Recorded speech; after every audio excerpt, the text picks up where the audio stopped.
So, here we have our protagonist Jim, who has been sent on a mission to climb a particular mountain in order to repair a communications station that is not working.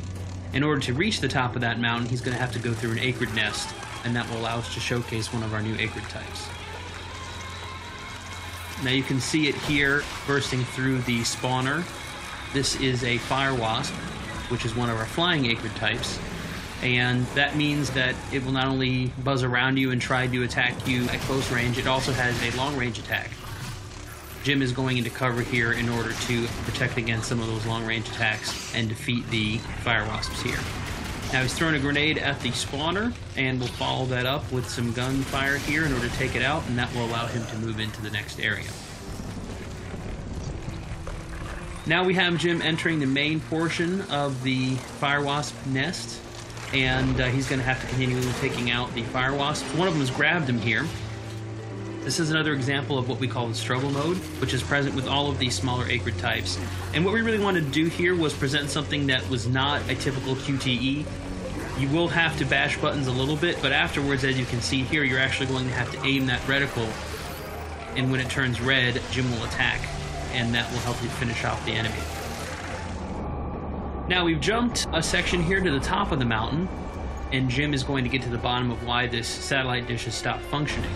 And we can see here in the distance that there's a mysterious figure that appeared to have been fiddling with the station. What the hell? And that is quite a mystery here for Jim. Now he's going to go here and repair, and while he does that, he's going to radio his boss and try to figure out what exactly was going on here. Cronus Actual, this is Peyton. Listen, I don't know how else to say this, but I think we might have a saboteur on the base. Saboteur?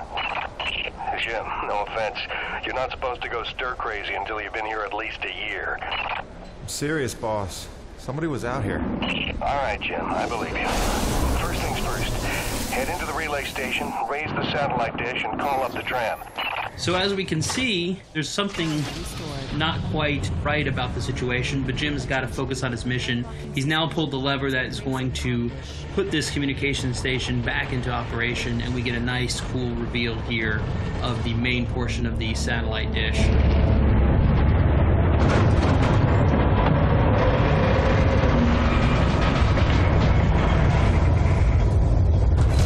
Comm dish locked and ready for transmission. Now that he's restored functionality to the communication station, Jim is going to have to call up his utility rig that he's left at the bottom of the mountain using the built-in gondola system that he's repaired along the way. And this will call his rig up to him so that he'll be able to use it to make some final adjustments, make sure that the base is able to communicate with Earth. So as we can see here, he's operating the gondola system. And that will call the utility rig back up from the mountain, and all he has to do is wait for it to arrive to complete his mission. Cronus Actual, you copy? I've got the satellite dish working, just waiting for the rig to come up. However, looks like someone's not too happy having visitors here at the top of the mountain. This is another one of our new acrid types that we're showing off here in the video. And this is the spitter, which is a Cat L, large size acrid. As you can see, it's sort of scorpion-like. And this is actually going to be one of the larger acrid types in the game. Not the biggest by far, but certainly one of the larger types. And it's going to be quite difficult for Jim to defeat on foot. It's basically a boss encounter. As you can see, you have to roll, you have to dodge in order to avoid its attacks from its tail. It also spits venom at Jim as well. So what Jim is really doing here is he's trying to damage it and really trying to stand up against it, but he knows that his rig is on its way up, and if he can get in his rig, it's going to make this a much more even fight. And so that's definitely what Jim is looking to try to do here. Now, he's hit it enough times and done enough damage that the spitter is going to retreat to its cave. And that's actually good timing for us because it'll give us an opportunity to buy some time while the rig shows up. And we can see a little bit there from the gondola apparatus, the rig showing up here as we take out a few of these fire wasps. And sure enough, here is the rig that has shown up at the top of the mountain. And now all Jim has to do is get in it, and we're going to try to finish off the spitter that we saw a few minutes ago. Once again, when we jump into the rig in Lost Planet 3, we're back in first person. It's very important for us to sell the perspective and the scale of the rig. It is the largest vehicle we've ever had in the series. And here, Jim is going to use one of the upgrades that you get over the course of the game, which is called the winch. You start with the claw arm on the left side of the rig, and the winch allows you to basically shoot that out. And it will kill smaller enemies with a single hit, as we can see with the fire wasps. And then you can also use it to latch on to larger enemies and draw them in. Now, we can see that the spitter has shown back up. Looks like it's rested a little bit and wants to get back in the fight.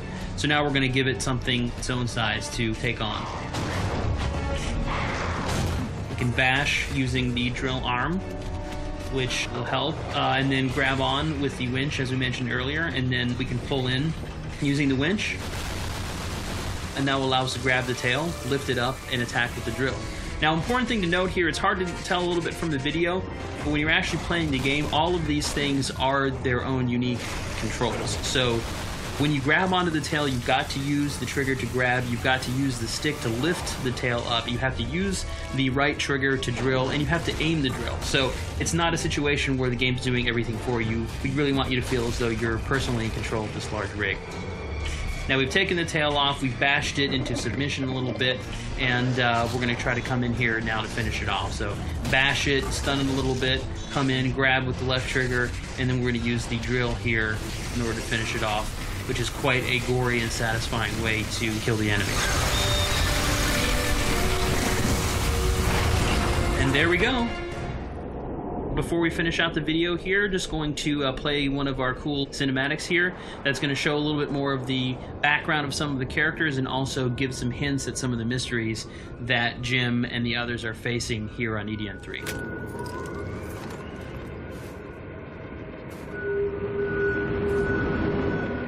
Roman? Drop your weapon. Whoa, easy now, Doc. Who are you? Where'd you come from? I'm Jim Payton. Just here to check Where up... from?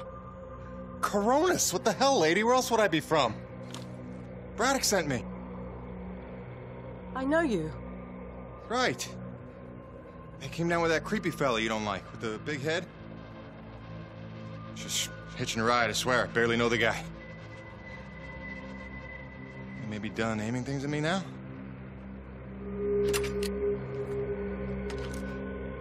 Braddock sent you? I want to make sure you're okay. See if you needed any help. Touching concern after all these months. To what do I owe such an excess of caution? I might ask the same, Shotgun Sally.